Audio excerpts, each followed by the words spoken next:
So full nav screen, this is kind of the default. It's kind of my preference. You have media right there, controls your radio, all that. You can go back to nav at any time just by just touching it. If your phone is synced, it has your calendar. And it also has a web browser, so if you need to look something up. It does have an energy usage. You can see with our pretty dramatic usage here, our range has tailed off. If you look back on a much bigger picture, we've been on it pretty hard. So, but if you go back in the past, if you looked even further backwards, it's been mostly highway driving and probably be 250, sometimes even 300, depending on what you're doing. So, with the cruise control and the computer controlling the throttle with the cruise control, it's phenomenal. It's probably well above its EPA rating. If you jump through to the camera, this can run all the time. And if you put your foot on the brake and throw the car into reverse, you'll see that you get your blind spot stuff, and you also have all of your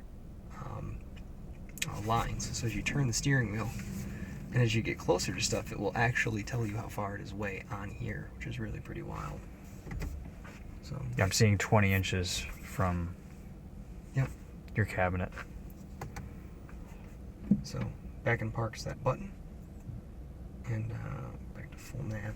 So there's only two physical buttons in the car. One opens the glove box. The other one turns the hazards on the dash. So in terms of all your controls are all down here. Your HVAC, which you can slave together like they are right now, turning it off.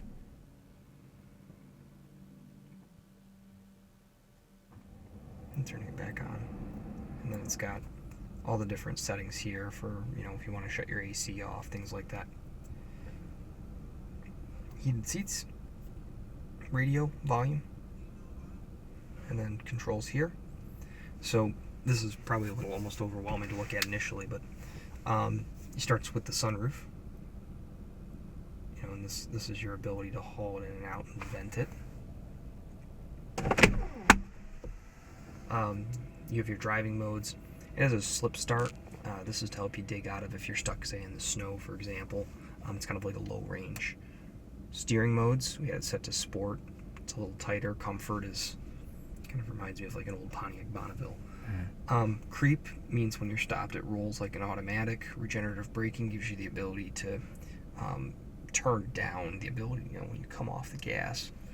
Makes it a little less abrupt. A lot of people, when they first drive the car, they're not used to finding that neutral throttle point. That does take a lot of getting used to, because usually you're used to giving it some throttle, letting off for a little bit, giving it some more, and then you have to judge the distances for your regen.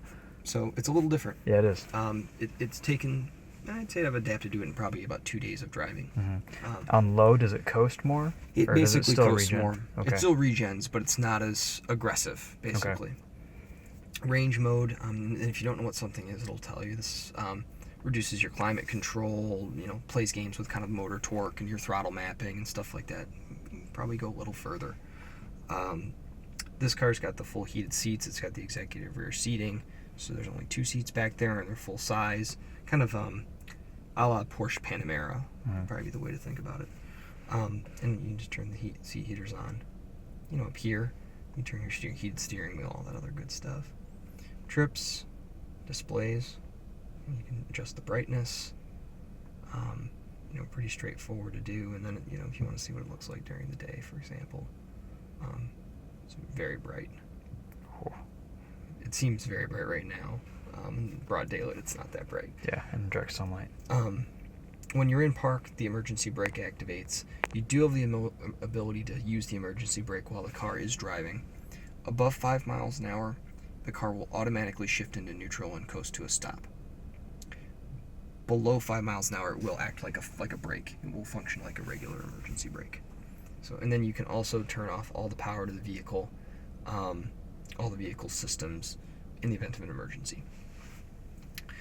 Always up on the control screen, no matter when you hit it, is going to be things like your front trunk pop and your charge port open, your ability to set dome and ambient lighting. The ambient, you can see, is down here on the door handles. Oh yeah, yep. So I think it looks cool. I always leave it on. You have the ability to set auto high beam, what lights you want on, stuff like that. So, and then your settings, you come back through, and this is, obviously you'd want to do this when you're stopped, but you can set driver profiles, what clock format you want. These are all your vehicle options now. So instead of scrolling through this absurd menu or on your little tiny screen in your dash, you can actually see all of it right here. So sure, you walk away lock. So when you walk away, it just locks automatically. Mm-hmm. Probably the strangest thing to get used to is that you do just walk away from the car. Mm-hmm. There is no off. It just turns off itself. Change your speed warnings here. Yep, and it will actually, you can set it to display and chime. It also has a collision assist too. And you can enable automatic emergency. So you can disable the automatic emergency braking. Obviously, you probably don't want to do that. And then one of the neat things is, when you get the car, we call it box, you don't get a manual. And the reason is because it's right there. So all your manual stuff, you can see your overview, and then you got your whole thing to scroll through, and it's just really snazzy. So, and now you sometimes you can get way into the sub menus, but just like using a phone, it's pretty cool. Fuses and fluid reservoirs and wiper blades, and you'll notice under maintenance, this is really kind of strange to get used to. Your entire list of fluid reservoirs is right here, and you do have the ability to check the battery coolant. You do need to occasionally have the car serviced down the line. You don't top it off yourself. The battery coolant, it will come on if it's low light, but it almost never happens. Sure. It does have brake fluid, but again, not a regular maintenance item. Washer fluid is really the only thing you'll need to service on a regular basis. That and windshield wipers. No transmission fluids or anything? No. Interesting. Yep. Well, it's only a 1-gear transmission. Mm-hmm. So, I think they're like about 9 to 1. Okay. Like 9.4 to 1 or something like that. I'd have to look. I think that's different between the P85Ds and the 85. I'd have to check that. What's the top speed? I think they're all limited to around 130. Okay. Interestingly, the power curve works in reverse. Hmm. So unlike a normal motor that ramps this way, ramps this way because it's 1 gear. It's all torque. It's all torque, and once it's like being on a single-speed bicycle. Mm. There's a certain point where you can, you're pedaling as fast as you can, but the power tails off. Yeah. So, tire care, windshield wiper blades. This is your maintenance. Now, in a normal car, the maintenance list is, you'd be scrolling for, it's the biggest section on a normal car. The maintenance just isn't the same. So, you know what, if you're curious, dimensions, you were asked about the weight. Here we go, curb weight. This is an 85D, 4,849 pounds. The Cool. 85D is slightly heavier.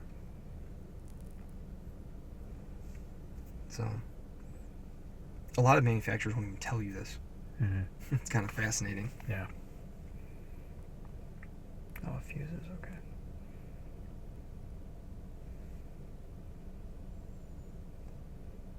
These are the 19s. 21 by 9s. That's the P85D, the hefty ones on the P85D. Those things are monsters. So is there a way to update this system?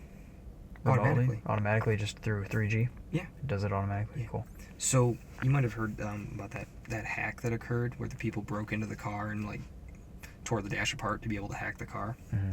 So, Chrysler had kind of a related circumstance where they had to recall 1.4 million vehicles right now. They're in the process of it. That's right, yeah. This car was updated in 2 days. Tesla pushed an over-the-air patch to block the e-brake actuation through the Ethernet port on the back of this screen. There was no recall. There was no need for one. They just sent it into fixed the cloud. Yep. That's cool. So if you owned a P85D, it did 0 to 60 in 3.1 or 3.2 when you bought it, and then one day Tesla redid the launch control algorithm, and it picked up 1/10 of a second, 0 to 60, and they reflashed all the cars over the air. So you got in your car the next morning, after it auto updates at night. It was faster. And it was faster. It's like a spaceship. Or just like adding a sticker. Yeah. Well, 10 horsepower right here. That's right. Right on the dash. So this one's got some of the options. This the wood grain trim on the dash is an option. Yeah, this is nice. It's really nice look. It's very sharp. Heck of a car. I'm very impressed. If only. What do these look like? I just hope the background isn't my really messy garage right now in your video. That doesn't open. Oh. So this just actually slides back. Okay. And you have cup holders. Gotcha. And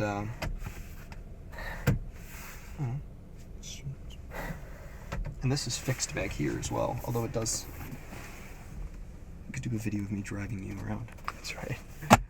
So, Onward, Jeeves. yeah, whatever you say, Miss Daisy. So, but yeah, that's that. And Cool. Again, it's really intuitive. I mean, I picked it up. I mean, yeah, I'm probably part of that younger generation that uses tech a lot, but this ain't rocket science. So, and of course, about your Tesla. So. VIN and all that. Name your vehicle. Decisions. So many choices.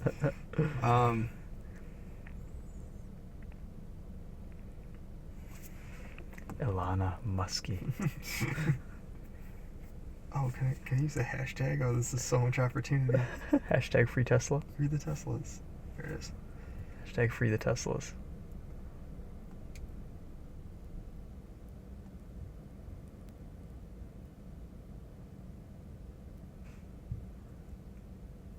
Nice. Awesome. That's perfect. Appropriately named Tesla. And of course, the picture updates based on what color your car is, and the VIN number cues the. And it actually, so this is kind of crazy too. So here's the release notes. Easier to find charging locations. It's like a computer. I mean, it is. Okay, so these are just updates. 6.2. Yeah, so that's something out. The blind spot warning's been improved. Automatic braking, that's the thing. Reduce impact of unavoidable front collisions. Traffic-aware cruise control is now more responsive at higher speeds. So it's kind of cool stuff. One of the other things I'd mention, if you click this little magic button here, and you zoom out, it will locate for you charging locations. Obviously, I have my house set as one. The other guy who shares the vehicle has his house set. And then as you cruise out on our map, you can actually, the red is a supercharging location. So you can actually, in the event of the battery, starting to run down on the car, and you say, "Oh man, I got to charge this thing," it will locate. There's the hotels have also entered into agreements for the ability to have charging. So it's at the Athenaeum in downtown Detroit. Here's Townsend and Birmingham. A lot of nicer hotels have charging. So we've got, if you keep zooming out here to go even further, See more supercharged stations. Yep. There's Toledo. Toledo's just across the line. Yeah. And Goal is these two are right on the border. They're on I-80. They're just south of Michigan, within a few minutes. And there's also one here in St. Joe. Let's say you wanted to drive to... So we're in Detroit right now. Thereabouts. We're in Lansing now. If you wanted to drive... Anywhere on the East Coast. Yeah. Yep. These are all approximately 100 to 150 miles apart. Okay. You'd Sometimes be even a little out of luck through Pennsylvania. Yep. And they're building a lot of these out. But if you go down to Kentucky, you've got Cincinnati, Lexington, Knoxville. You can make it all the way to Tennessee. Wow. They have over 200 in the U.S. Okay. Jeez. And they're building at the rate of, I think a couple a month in some places. Ann Arbor just opened a few weeks ago. But you can come the whole way across Canada. If you want to go, say, to Massachusetts or Rhode Island, you could leave Lansing. So if you were to stop for an hour or half an hour, how much extra percentage could you pick up? How much extra range could you pick up? This is going to sound ridiculous, but it depends. Mm-hmm. So when you fill a lithium ion cell, and this car actually has a boatload of them. They're small. They're actually quite tiny. It's like filling glasses of water. And if the glasses of water are nearly empty, you can pour water in really, really fast. But as the glasses of water get more and more full, you cannot overfill them because it will then damage the battery cell. So it's kind of the analogy, right? Sure. So as the closer you get to 100, it slows the charging down. Okay. So if you were to show up now where you've got, probably 80% of your range left, 90% of your range left, it would probably take a fair amount of time to top the car off. But let's Because say you if can't had, charge at the full boat. You can't throw the Sure. maximum charge at it. let's say you had 50 miles left. 100 miles of range would probably take you a little less than half an hour. Okay. Cool. So between 80 and what I've heard, and I don't know if this is true, I've never heard it validated by anyone, but it takes as long to go from 20 to 80 as it does to go from 80 to 100. Okay. Because you have to haul back on the charging capability of the car. But so yeah, I mean, if you wanted, you could leave Lansing or Detroit, and you could go up to here, and then you could catch the one and these are set up so it's only 20 to 40 minute stops for you to charge to reach the next one. So you figure when you're driving from here to here, this is about 2.5 hours. You're probably wanting to get out of the car, get food, go to the bathroom. These are all sited at locations that typically have clean, safe restrooms. Are there multiple food. superchargers at these locations, or just one? Anywhere from 4 to 8 I've seen. Okay. Although I've heard in California they're even bigger. All right. The one in Grand Rapids is 8. Okay. So very rare to have a wait for a supercharger. But you can basically jump from one to the next and get to if you want to drive all the way to Boston, it'd be very easy. You could do it. You could do it.